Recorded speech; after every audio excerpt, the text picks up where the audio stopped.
பாஜகவின் மேலிடத்துக்கு வந்து தமிழக மக்கள் வந்து அண்ணாமலை தான் வேண்டும் அப்படிங்கிற மாதிரி மெயில் பண்ணுறாங்க, கோஷம்லாம் போட்டிருக்காங்க நேற்று. ஆனாலும் திரு அண்ணாமலை அவர்கள் வந்து நான் இந்த ரேஸ்லேயே இல்லைப்பா அப்படிங்கிற மாதிரி சொல்லியிருக்காருல்ல சார். இதுக்கு என்ன சார் நீங்கள் சொல்ல வரீங்க? அடுத்து யார் சார் வருவா? அப்படி அண்ணாமலை இல்லைன்னா அப்படி யார் சார் வருவா? இல்லைங்க, ரேஸே இல்லைன்னு அவர் சொல்லியிருக்காரு. அதுவும் நீங்கள் புரிஞ்சுக்கணும். இங்கே ரேஸுங்கிறதே கிடையாது.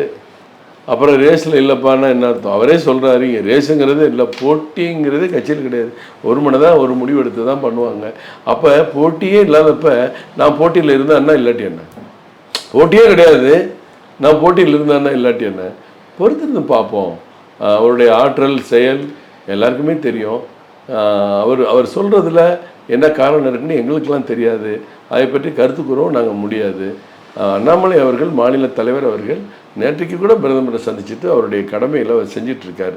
அப்போது இவர் வருவாரா, அவர் வருவாரா, வரிசையில் எத்தனை பேர் இருக்காங்க, அவர் எப்படி இவர் எப்படின்னு பேசுறது நல்லா இருக்காரு.